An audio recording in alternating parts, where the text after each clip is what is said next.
Hello and welcome to Bedson and Coffee Unfiltered, where we will be discussing fitness, lifestyle, healthy eating habits, relationships, gas station performance pills, answering romantic queries. You have anything else, Tyler? Is there anything? Do you need help with anything right now? Because I feel like I'm in a position where I can help you with it. I mean, and everything else that we come across as we go. But you know what it's going to be, right?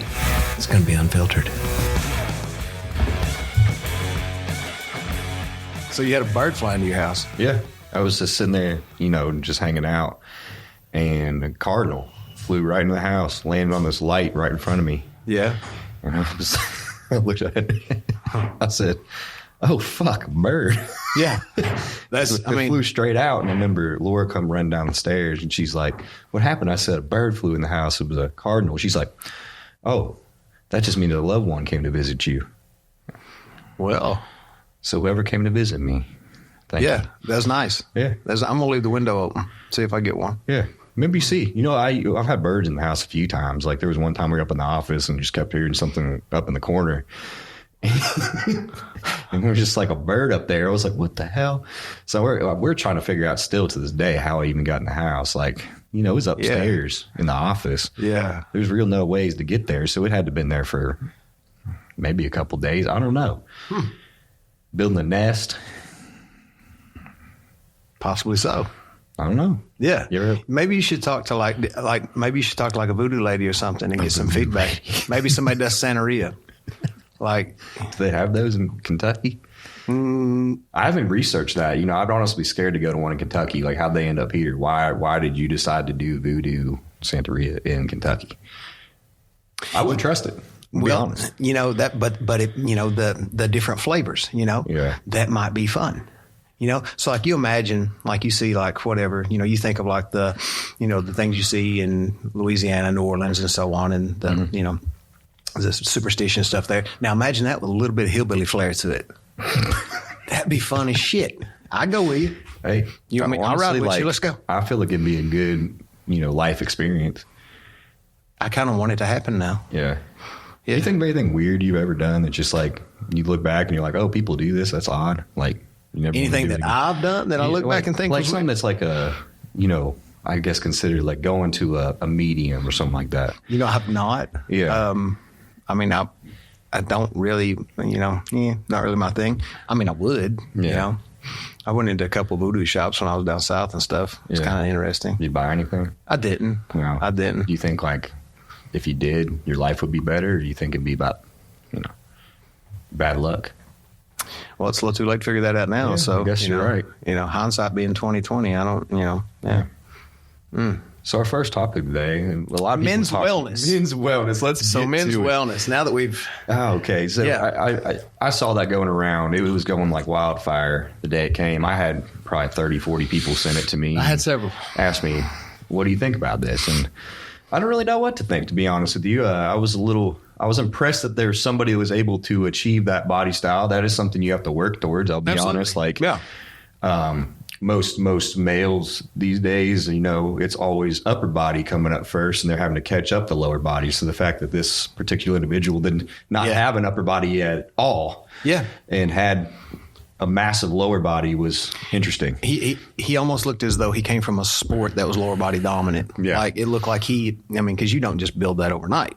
He spent a lot of time on his lower body, obviously. So it looks like he maybe came from a sport, cycling or something along those lines that would have caused a great deal of growth in his lower body. Yeah, and this is like this isn't coming to the United States. They discussed that. They said that it was in like a small federation in Brazil. In Brazil, that's what I was saying. Yeah. So I think it's going to stay there.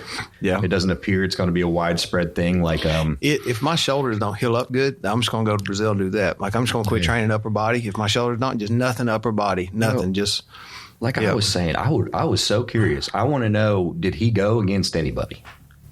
Were there other competitors in that division? Because I've only seen him. Yeah. And like, I guess he fits the criteria, right? Because like that's what they're looking for. I'm like, were there other people that didn't quite fit that criteria that decided to do that particular class. That's what I want to see. Like, if somebody can find that and look it up, because I haven't tried yet, I'll be honest.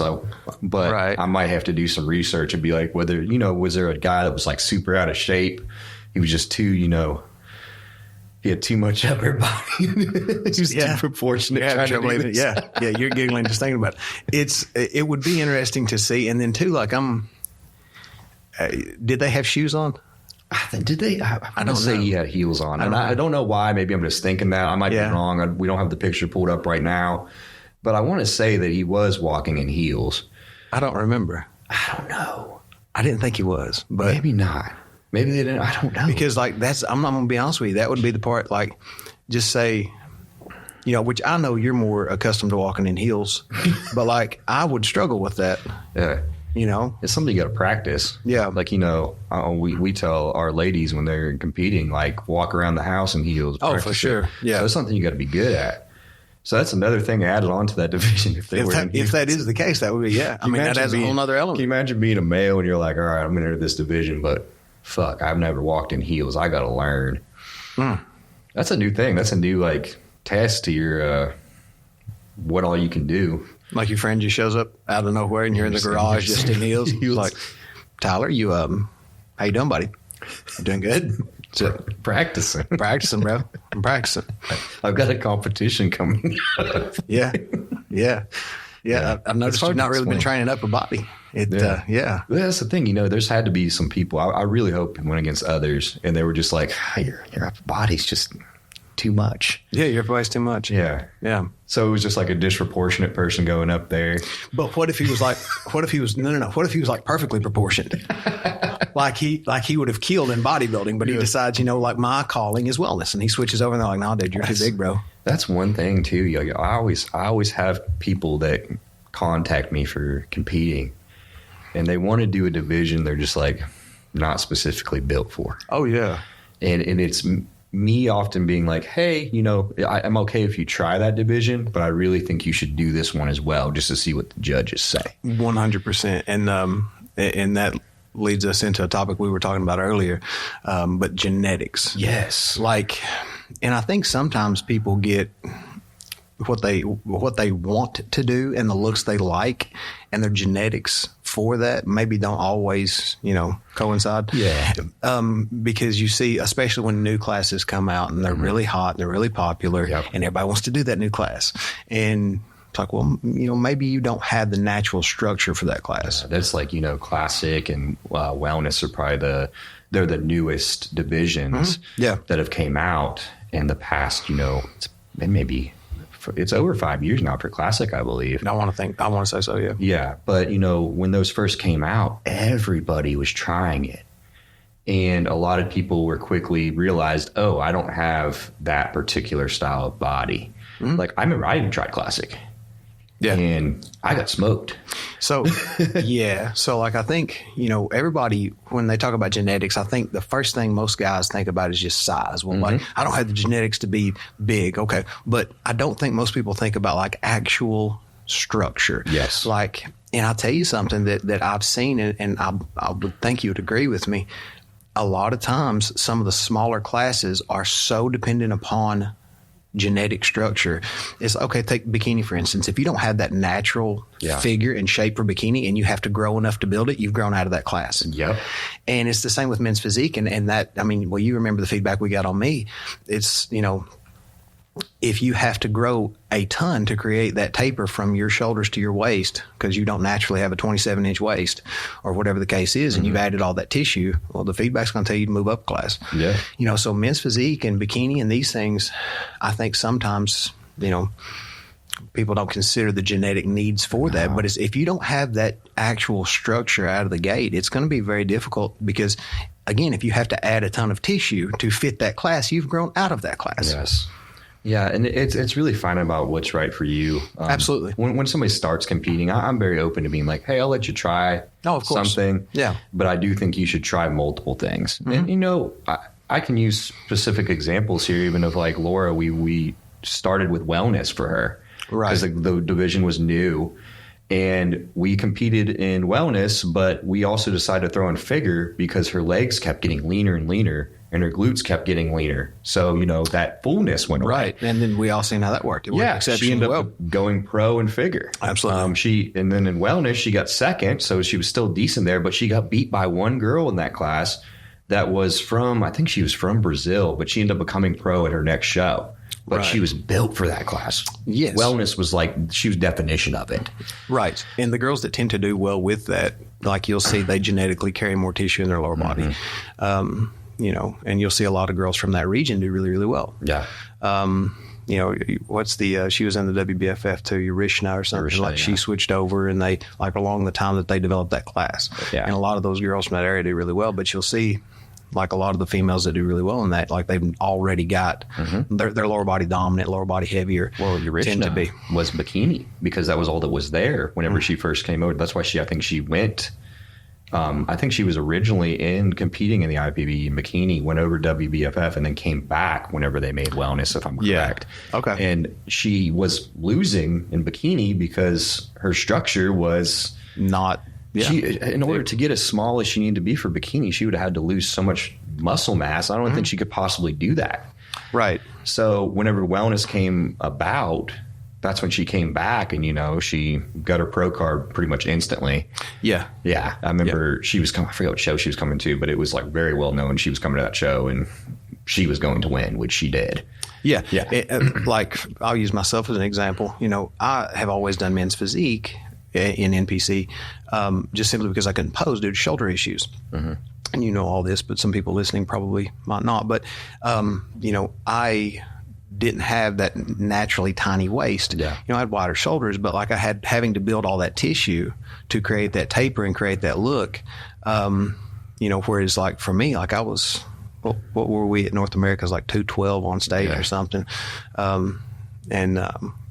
But you have some guys who naturally had that structure and maybe weigh 185 and look incredible, because, everything's relative to that waist size, you put a 19-inch arm on somebody with a 40-inch waist, it doesn't look too impressive. You put a 19-inch arm on somebody with a 28-inch waist, it looks huge. Yeah. So everything being kind of relative to that, you see a lot of the guys that do really well in men's physique naturally have that little waist and so on. And you put 5-10 pounds of muscle on those guys and they're killers. Yeah. So, but yeah, it's for me, I had to build all that tissue to create that look. And then once I did, well, I, didn't necessarily fit that criteria anymore. And then my leg size and so on, I was told in Knoxville that was a bit much and so on. So see, I remember Jimmy Judge in Kentucky. He's one of the head judges here. Yeah. He mentioned one time that whenever it comes down to deciding first or second, somebody can be the most conditioned, somebody can be the most muscular, but it's going to come down to structure. It is. Their silhouette, their actual, Yep. And that's a lot about what bodybuilding is structure based. Who has the most proportionate or the best fitting physique for that certain criteria? Yeah. And certainly I do believe you can build that to an extent. You can. Some people will have an advantage over others, though. For me, it's taken, years and years and years, and I'm finally getting to a spot where I'm like, oh, okay, I'm decent, but I'm not great, And I have other guys that I'll coach, and it'll take them 2 years, and I'm like, oh wow, that's impressive how fast that person was able to do this. The guy that comes to mind for me, and I remember Matt Jensen talking about this years ago. Derek Lunsford, is that it? Yeah, Derek Lunsford. Yep. Even when Derek was, when he won Mr. USA, it's dude, the amount of training and time, it's this guy's a genetic anomaly. Oh, yeah. And then now you see him even crossing over after having won the 212 and then winning, the Open. It's crazy. It's that's 1 in a million type genetics, It's funny to think about. It's his first show. And I followed him for a long time because I remember he was first coming up. His first show, he was a welterweight. So he was competing at 160. How tall is he? He's probably about 2 inches taller than me. I've talked to him in person a few times. I saw him in St. Louis last year, and we were checking in the hotel at the same time. And I'd say he's a little bit taller than me. And I'm 5'4", so I say he's 5'5", 5'6". Yeah. But he competed at welterweight his first time, right? And that's 160, 164 probably. And now he's upwards towards 245 maybe on stage? I would have to think so. That's 80 pounds of muscle? And still hitting vacuums, has a small waist. It's, and that natural structure, has that wide clavicle, that small waistline and stuff. You can train to add tissue. You can't train to change your actual skeletal structure and how your body's laid out like that. And that's the difficult part. Yeah. That's a lot based on your parents. It really is. Like but to your point there, you can do a lot with that. But, to kind of tie things together there, if you naturally have a 34-inch waist, 35-inch waist, 36-inch waist, think of how much tissue you have to add in your body to create the same type of taper as someone who has a 27-inch waist. Oh, yeah. That's the thing is it just, you can add to that. You can help and work on that. But some people will be just a little bit ahead because of that natural structure, and it just is what it is. But you'll see some guys who train 2 years and go into men's physique and just kill everybody because of that, Yeah, and I do believe that most people don't take the time to even see what their genetics truly are. They don't. And me and you both know this personally. It's taken us years to work to get to where we're at. And I feel like a lot of people give up before they ever really see what they can do, and they kind of blame it. They're like, I just don't have the genetics for it. Yeah. So bodybuilding and creating a physique, it's kind of like building a mountain one layer of paint at a time. Progress is incremental at best. And most people, especially in today's world, we want everything right now. We're not very patient. I can get on Amazon and order something, have it tomorrow. Yeah. But, with that, whenever we're trying to change these things, people will get impatient, and most people will never train long enough to get any kind of idea of what their genetics are. What works well for them, what doesn't work well. And they think, well, they'll blame it on something else. Well, you know what, man, I just can't get lean because my parents were lean. Like, it just runs in my family. No, motherfucker, no one runs in your family. That's why, you're all, sad truth. Like, that's the thing. It's, a lot of people want to blame that, because, but own it. Own these things, and then that's the only way you can get better. Yeah. But training correctly consistently, most people won't train in an educated manner for long enough to actually have an idea. I think if you've not done this under the guidance of a coach or having taken an educated approach to your training for a few years, you have no idea what type of genetic potential you have. No, it's incredible what I've seen some people do, from their start working with me, and I'll look back at their first check-in picture, and then, just 1 year, 2 years, 3 years later, and I'm like, what they can turn into just by following a structured plan. What may have been somebody that didn't think they had genetics for this sport at all, and they were like, I didn't even know bodybuilding existed. I didn't think I could do this, and now turned a pro. Yeah. And are decent pros. Yeah. Can be great pros. Yeah. And it's just finding out that by working with consistency, if you go into this with a negative mindset of like, I can't do this because my parents were like this or my family's like this, then you're never going to be able to see what your true potential could possibly be. Yeah, I mean, you're already, speaking defeat before you even. Yeah, you're already giving up before you even start. Yeah, you're looking for excuses. And let me ask you this: what did you weigh in your first show? Oh, man, my first show was Tricky Jackson 2015, and I believe I weighed in at 150. 150. So my first show was in Mobile, Alabama in 2014 in June. It was Steel World. Mike Horn and his wife, they've both since passed, but they hosted it, and I did men's physique. It was shortly after it actually was introduced as a category. I had no idea that I'd ever be in bodybuilding, none of that. But through a series of events, I wound up doing that show and worked alongside the promoter was my coach. And I want to say I was in the 160s on stage. And I was, I'm 5'10", so 160s on stage. And then did a show that next year. And I was working with Matt Jansen there and was 172 and leaner on stage. Yep. And then took 2 years off completely.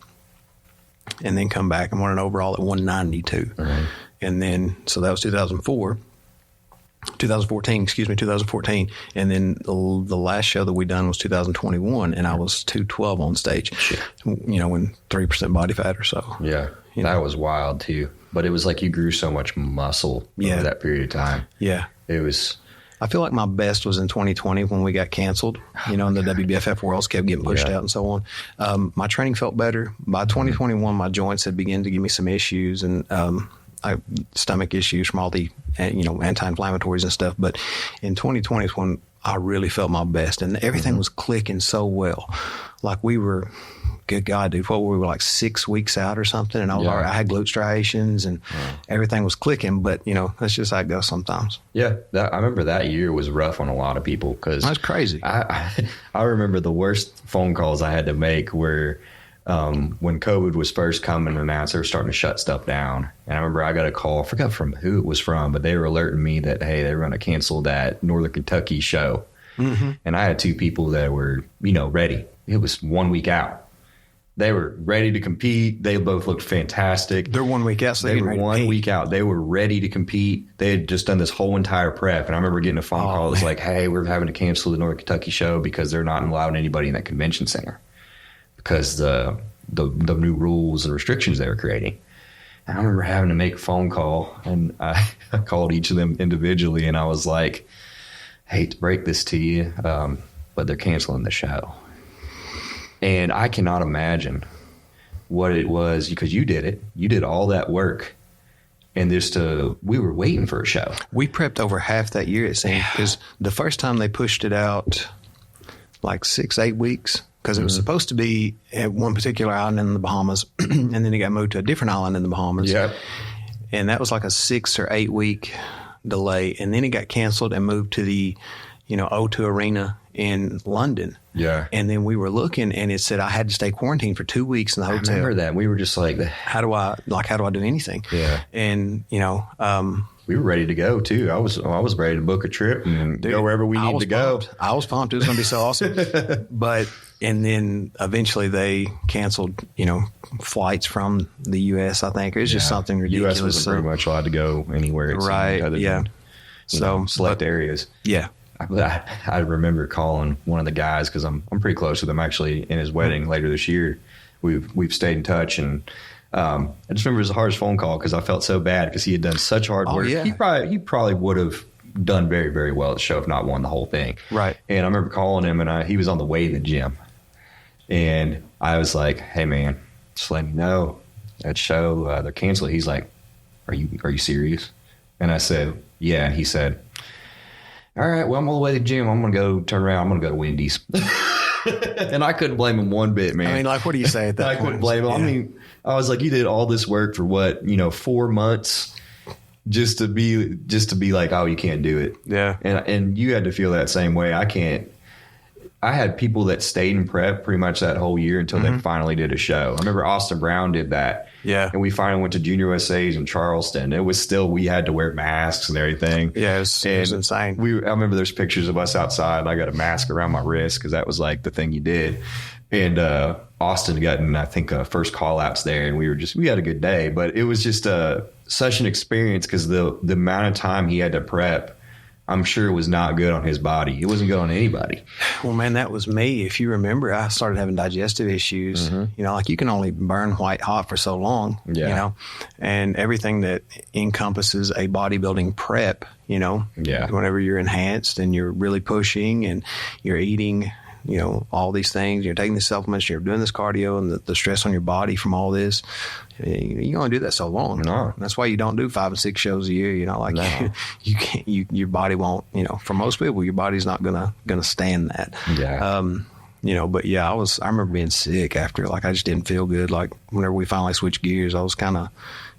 I hated that we missed the show, but I was glad to give my body a break. Back to normal, yeah. And that takes a long process in itself, Last year, I was in prep from May until October. And this is a decent amount of time. I think it ended up being a 24-week prep. But I was also growing right before that. Yeah. So I've been pushing food and everything, went straight into this prep, decided to do it. And now, because of that, I've decided to take off a lot longer before pushing size to make sure my body's good. Yeah. And that's super important. I think a lot of people forget to make sure your internals are working is very necessary. And sometimes the amount of time you take off needs to be equivalent to the amount of time you were going for to do your show. Absolutely. And, Even whenever I take on a new client, so like my current clients, obviously I've got an idea of what they've done. I know exactly what they've done. And so I can kind of keep track of that better whenever we go into a health or maintenance phase. And then like a new client, it's like I'll especially if I know that they've been, doing these things and so on, or they've come out of a growth phase or out of a comp, or they're enhanced or whatever. It's like I want to look at blood work. Yeah. Let's see where you're at. Let's see how everything is, because I can't stress this enough. You simply grow better and you do better whenever you're healthy. Yes. If your body's fighting to keep your organs online, it's not going to try to build tissue. Mm-hmm. It's just not. If your liver enzymes are high, your appetite's going to be trash, and you're not going to be able to eat food. If you can't eat food, you can't grow. That's exactly it. Like, I think so many people think, well, I need to add more gear. And it's like, well, dude, you can run enough gear to float your damn eyeballs, and you're not going to grow without eating more food. Nope. The food is what makes you grow. So every anabolic androgenic steroid is either testosterone or a derivative of testosterone. Mm-hmm. To put all that simply, we're increasing nitrogen retention in the muscle cell to increase protein synthesis. Yep. All right. Now, with that being said, that doesn't build muscle. Those are the tools, those are the things that help with that. But the food is where you get, Yeah. So having all that would be like having every tool on the shelf, but not having any kind of lumber to build that house. Yeah. That's the thing, is we have to have food. And when you start taking so much gear that your liver enzymes get upset, you start thinking, okay, well, that liver, his best buddies are your gallbladder and your pancreas. Mm-hmm. They start getting upset too. Yeah. Pancreatic enzymes get upset. All of a sudden now, your client, he's telling you he's got yellow stool and all these things, and he's getting bloated. It's like, okay, you're having pancreatic attacks. You're having acute pancreatitis. Okay.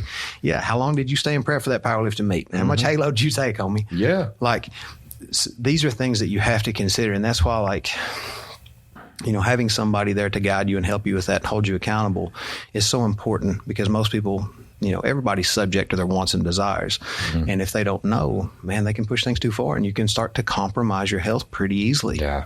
And then a lot of people don't think about simple stuff like that. If you can't train with, have good performance with your training, you can't eat food. Exactly. You're not going to get any results. So it's almost important to pull back or figure out the problem so you can find a solution to keep moving forward.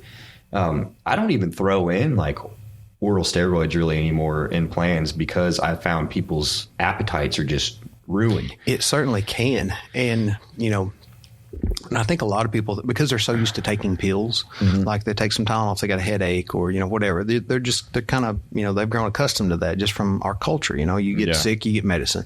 So I think a lot of times people will put less.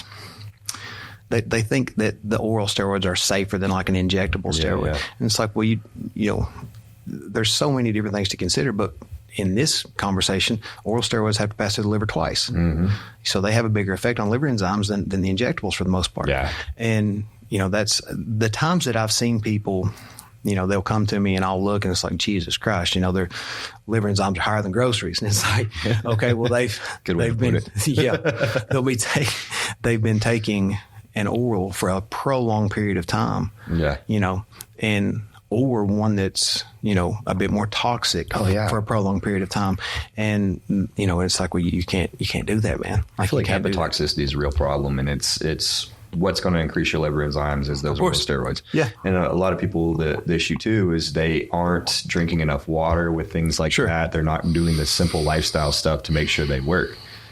And if you don't have everything in order, as far as how you have your routine set up, how much water you're drinking a day, a well-balanced diet, then you shouldn't be throwing that stuff in anyways. Correct. Because it's just going to put you further back. So, yes, if you got, so let's think of three things here: our training, our nutrition, and our enhancement. If you got training and nutrition, you're going to grow. Mm-hmm. If you got training, nutrition, and enhancement, you're going to grow better. Mm-hmm. If all you got is enhancement, you're just going to fuck up your blood panels. Yeah. If you're not training correctly, you're not, doing all these things, you're not eating correctly, and you're just running performance enhancement, your cholesterol's, all you're going to end up with is just issues from that. It's not like it's going to help you if those other things aren't in place. That's just there to assist with those other things. Mm-hmm. Like I said, it's going to increase, protein synthesis via nitrogen retention and so on and so on. But if the training isn't on point and the nutrition isn't on point, that you just put a lot of stress on your body for no reason. And I see a lot of people putting the enhancement before anything. I'll often have people come to me and they want to tell me what cycle they want to do, or they are already on a current cycle and hadn't even ate breakfast. They haven't ate breakfast and they don't have a training program. They're just going to the gym and winging it. And I'm just like, you have this all backwards. And not a lot of people want to hear that, because I think a lot of people just started to think that anabolics and supplementation are some kind of like cheat code. When in reality, it's literally a supplement to the training and the diet. Correct. It's an assistance. Like, that's why it's called performance enhancement. It's there to enhance. Yeah. When you have everything else in place, it's there to enhance. And I think years ago it was very taboo to have these conversations. And no one wanted to talk about these things. And then now it's become more mainstream, and that's both good and bad. Yeah. It's good that people can actually hear things and seek out individuals who can help them, but it's also kind of a double-edged sword in that manner that they can hear from anybody and hear all these things. And this guy's talking about his cycle and all the shit that he's taking, and you got this 18-year-old kid who thinks, well, that's what I've got to do. Oh yeah. Without any kind of understanding of his nutrition, his training, anything else. He just wants to run a bunch of gear. And it's like, okay, well, you're on TRT and you're 22 years old or something, like you can. Well, I see kids at the gym all the time, and I don't know some of the ones there that do this, but they'll go around. They're just, talking about all the stuff they're running and talking about how they're going to blast tread. And I look at them, and I'm going to be honest, I'm like, I would guess they're on nothing, because they have nothing else in line. Yes. And in my mind, I want to help them, but there's nothing you can really tell somebody that already has that decision made up, where they're like, I'm going to use these. This is going to be what's going to get me to the next level. And once you realize that it still takes hard work, in a lot of it, and those are simply just like maybe 1-2% of what it's going to take. Yeah, it's the last thing. Yeah, it's the last thing. You're going to get so much more progress. And I've been grateful to work with some really knowledgeable kids these days that are like, getting into this at young ages, 18, 21, and they listen to me and I tell them, hey, you can stay natural a long, long time before you ever start this stuff. Absolutely. And you can get plenty of results. Once you let that genie out of the bottle, there's no putting it back in. Yeah. And every single time you run that cycle or anything else, even if you do a perfect PCT protocol and so on, your test levels are going to take a hit each time, and you'll get to the point that obviously you'll need replacement or optimization therapy and so on. So again, if you're that age group, man, your test is through the roof already. Make the most of it. Make the most of it.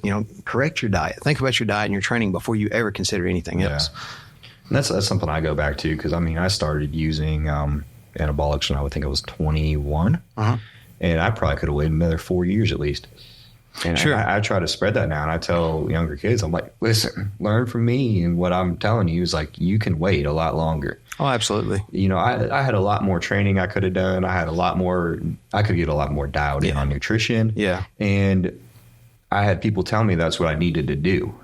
And looking back, I'm like, okay, those people, that's what they did. Yeah. But you can get by without a lot of that stuff for an extended period. Yeah. It's everybody wants to think of that, but it's really hard for them a lot of times to look in the mirror and say, well, you know what? I've kind of just been pissing in the wind in the gym. Yeah. I've not really been busting my ass, like I said, posting all their fucking quotes on social media and stuff, everybody want to be a bodybuilder, and all that shit. And it's like, no, dude, like you're going in there and you're just screwing around. Like you're not pushing hard in the gym. Your intensity could improve greatly, and your diet sucks. Yeah. And that's the thing is having somebody there, because, you don't know what you don't know. But having somebody there to help you with all that and say, listen, dude, you don't need the SARMs. You don't need the ag gear or anything like that. You come in here, and you're in here for 2 hours for a workout that could have took you 45 minutes. Then you leave here and you go to McDonald's. Yeah. What do you expect? What do you think's going to happen? So, having somebody be just blunt and honest with you and really push those things and help you, get squared away with that, whatever that case may be, whether it's a coach, whether it's a friend who knows a little bit more or whatever, or even if it's you just doing some research and thinking about it and saying, hey, I'm going to try to do a little better.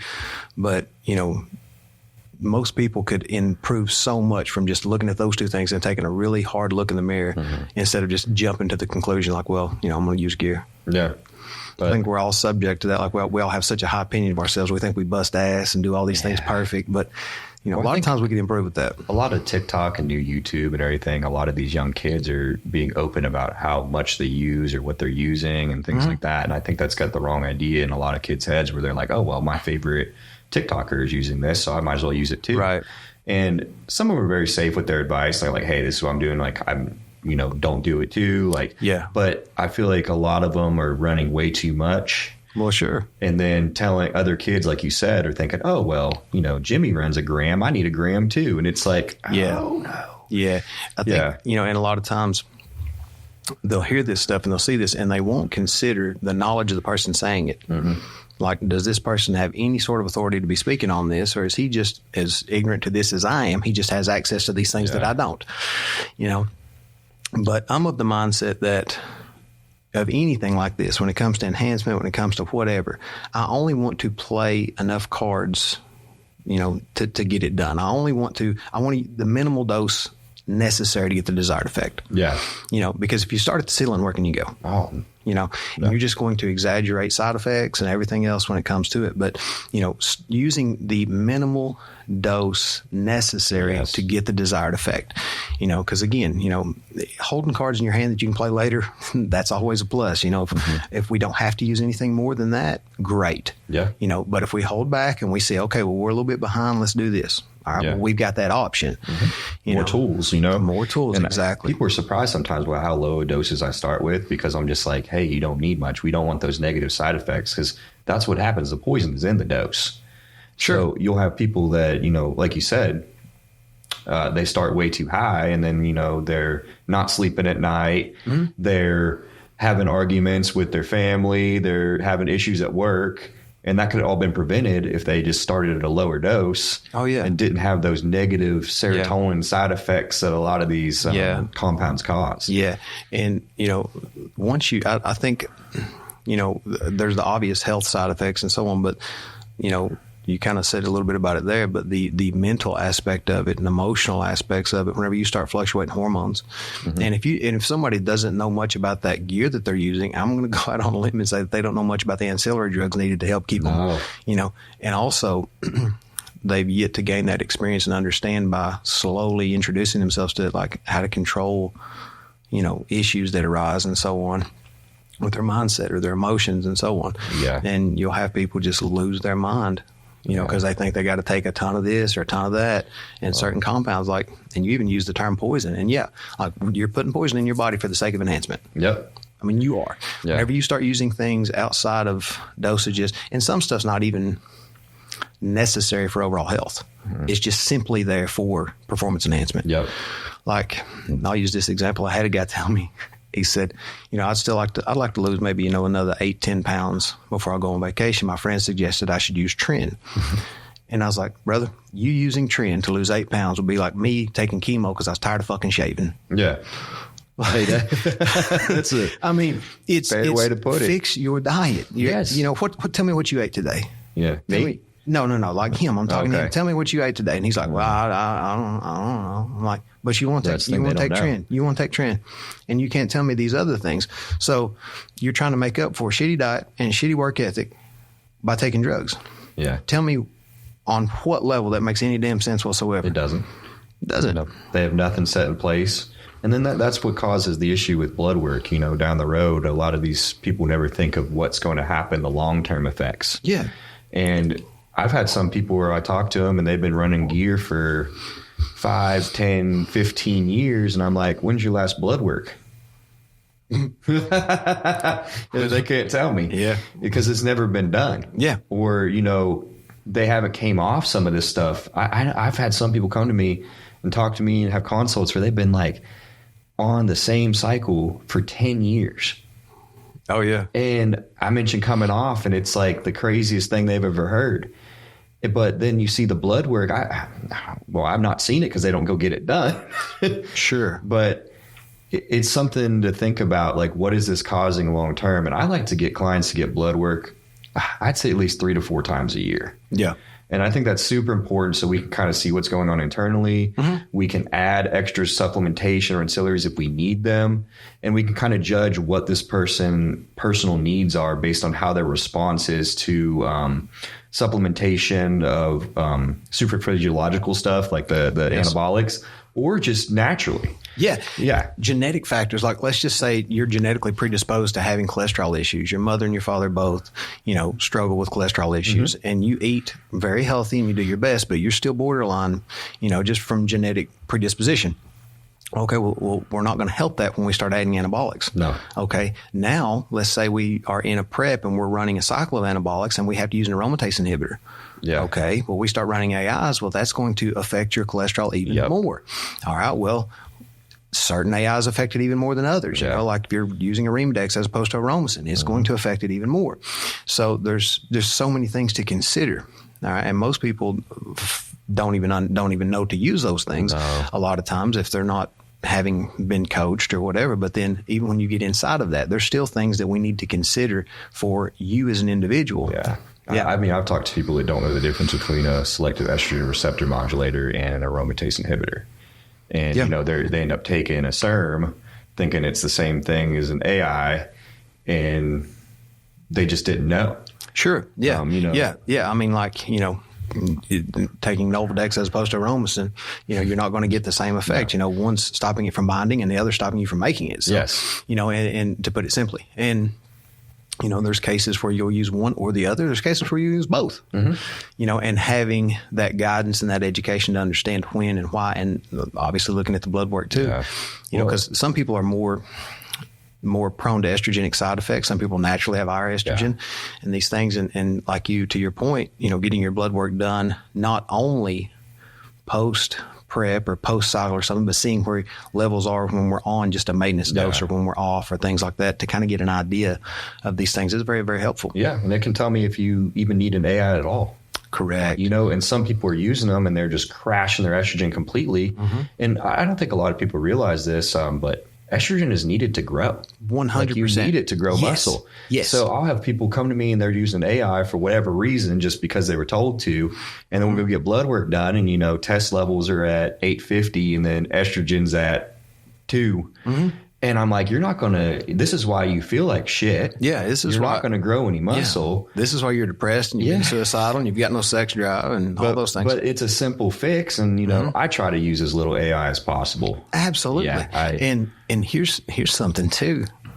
When you're trying to grow, keeping estrogen mid-range or upper mid-range is helpful. Even a little bit high. That's my point. I don't mind it being like mid-range. 48, 50. Like that's fine with me. Now, if we're cutting and we stay, just a hair under mid-range and we stay a little bit drier, we can cut a little easier. Yeah. Obviously, before the show, making adjustments there that aren't very fun, but help with drying out. Yeah. But yes, estrogen is extremely necessary for overall health and for building muscle. Like you have to have it. I feel like a lot of people close to show an issue is they use a lot of AI or anything like that, and it makes them very depressed and it makes the prep harder. Yes. And you can get around that, but also what I found is a lot of people are using like liquid and a lot of it's overdosed. Yeah. And that's a huge problem I've come across with people. I'm almost afraid to get some people to even use the AI, and I try not to use it at all because I'm afraid that it's going to be something, they're supposed to be getting, say, 0.5 milligram and they're accidentally getting 2 milligrams in their dosage. Yeah. And it's crashing them when it shouldn't. Yeah. And that begins to be even more of an issue when dosages have to be more precise. Like, I've seen people use, T3 in like a liquid form. Oh, yeah. And we're dealing with micrograms. Dangerous. And it takes 1,000 micrograms to be a milligram. So like, did you shake that good enough? Is there 50 MCGs in this, or is there 150? You can't see, you don't know. So sometimes that can be a bit tricky. Difference between heart palpitations or feeling normal. God. Oh my God. Yeah. But like and I've seen people do that a lot with like, Clen and these things. And so like, one day it's like, this hit me really hard. I don't know if this dosage is good. And then the next day they're like, well, I think I'm okay. And it's like, well, I didn't feel anything this day. And the other day, shit, you probably got half a bottle in that one because you didn't shake it or whatever the case was. And it's just, it's difficult to know exactly how much is in that when you are especially using with some of these oral liquids. Yeah. Whenever it begins to be,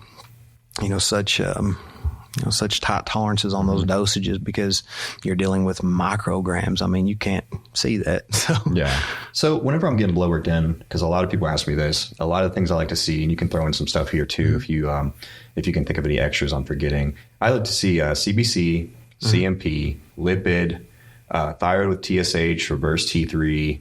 Let me think. Testosterone, estradiol, progesterone for females especially. Yep. And then vitamin D is another big one I like to see. And then, of course, we can throw in some other little small ones in there, like IGF's fun to see, especially for people running growth or anything of the sort. Yeah. And then obviously your normal, your normal health panels, lipid panels, liver enzymes, kidney panels, all those things. Also, prostate enzymes and so on. Yeah, that's a good one. Yeah, prostate enzymes too, just because it's important. A lot of people forget that. God. And man, you can be in a bad spot if you don't get that checked and those antigens are high. So getting those those prostate levels checked with that blood work is a big deal. Just to try and stay ahead of that and keep trying to keep those levels at bay, because running exogenous amounts of enhancement will elevate those. Yeah. One thing, vitamin D is an important one to me. It's the most common deficiency. It is. And especially with the way the world is now. I talk about this a lot in my mentorship, but, since 2020, a lot more people are working from home. Yes. And a lot less people are leaving the house. You're not getting outside and getting that natural dose. Where do you get it from? You get it from the sun. Yeah, correct. Exactly, yeah. So I often have people take 5,000 IUs of vitamin D twice daily. Yes. Regardless of what they do, because I'd rather see those levels high than low, and I'd rather guarantee that we're feeling better, because vitamin D is responsible for a lot of things. If you find yourself feeling irritable, tired all the time, lethargic, it's often vitamin D deficiency. It certainly can be. And I actually like to add vitamin K with that. Yep. Because it really assists with the uptake of that. Now, if somebody's running, or has blood thinners or so on, we want to avoid that. Yep. Vitamin K is not advised when you're taking a type of blood thinner and so on. But having the vitamin K just greatly increases the uptake of the vitamin D. And you can get a lot of those. I want to say Now makes a vitamin D. It does with K2 in it. Yeah, and I think that's the one that I use. It suggests a lot of times. But I've found that makes a big difference whenever I'm looking at blood work post adding the vitamin D, just because I see a better response on those numbers whenever the vitamin K is added to it. And if you can't take high amounts of K2, or you do take blood thinners, a way to get around that is whole eggs. It does have natural K2 in it. So if you throw in like 2 whole eggs in the morning, normally you get a good dose of K2. Right. Yeah. But yes, that's the thing. I think a lot of people don't understand. Everybody wants to blame B vitamins. Like, I'm sure you've heard that a bunch. You're like, I wonder if I need to take a B complex. I don't have any energy. And it's like, well, let's not just jump to that conclusion. Like, there could be several other factors. Vitamin D can affect your energy, and vitamin D helps with like anti-catabolism and so on too. Yeah. If you've got very low levels of vitamin D, it can affect you in a lot of ways. No, there's a lot of things you can find out about just getting your blood work done. Highly encourage it.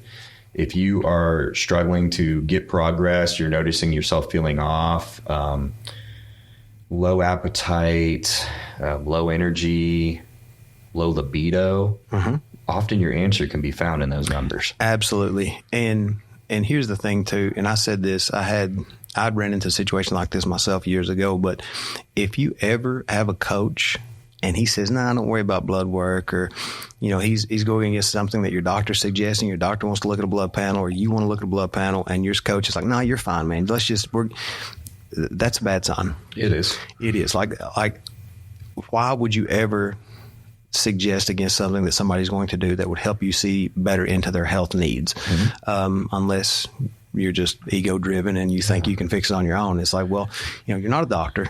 But we're here to help optimize things and help with health. But working alongside other professionals and looking at these things, it helps, man, because health is paramount. And if I can't help make sure that we keep you as healthy as possible through this whole situation and through this whole phase, I'm not going to work with you. No, I've actually had to turn some people down, or I've had people stop working with me because I've asked them to get blood work done and they just never do it. And I'm like, and it'll be a repeat process of them checking in and me being like, hey, have you got that blood work done yet? Yeah. Have you got that blood work done yet? And it goes on for 6-8 weeks. And then eventually they just never check in again. And I'm like, all right, well, all you had to do was get that blood work done. That's the thing is, the blood work, there's no way to lie about it. Like, whenever you get that, I mean, there's certain things that'll throw it off some. But as far as like, if you're running a ton of gear, like, I'm going to see that in your blood work. So you can't lie to me. If we're in a health phase or supposed to be, and you're doing this or that, it's going to show. I found sometimes too, like, people's gear will be fake by getting blood work done. I don't know how many times I've had to tell somebody, and it's a real hard conversation to be like, hey, that the testosterone you're using isn't real. Dealt with that this past week with a client out of state. Yeah. And that's rough because sometimes they're getting it through a friend or, you know, somewhere black market and they're in a tough position. I'm like, hey, I hate to break this to you, but and another common one too would be females that think they're using Anavar and somebody sold them something else as Anavar to make more money. Yep. And all of a sudden they're taking Winstrol or something. They got a tickle in their throat and all kind of other stuff's going on. People are shady. That's the thing. 100%. And I've unfortunately realized that there's a lot of stuff I don't trust much anymore. Like Primo is one of the hard ones. I feel like a lot of Primo ends up being either test or EQ or Deca or anything else. Yeah. But Primo. So it's almost kind of an alarming thing because, you know, say females need to use 25 milligrams of Primo. If they get 25 milligrams of test, that's going to turn them into, you know, that's a sex change dose. Like, that's not good. Yeah. It's, and that's, you know, obviously, again, you know, you're taking things sometimes that aren't necessary for the sake of enhancement. So, you know, something being overdosed or something being different, all these things are going to cause something different inside of your body. And if we don't know, we can't fight that off. We can't do the proper ancillary drug protocol. We can't take care of things, and we can't keep you safe. Yeah. So, in closing, I say get your blood work done. That's it. And then if anybody wants to do men's wellness, contact Tyler because he's been practicing. I write your training for it. That's it. Well, get you together. I've just stopped working upper body in general. You know, like just quads and glutes. Like aside from that, I'm like nothing upper body, just ribs and dick. That's it. That's all. You guys have a wonderful day. Have a great one. This has been Betson and Coffee Unfiltered. Thank you guys for listening. Make sure to go follow us on social media.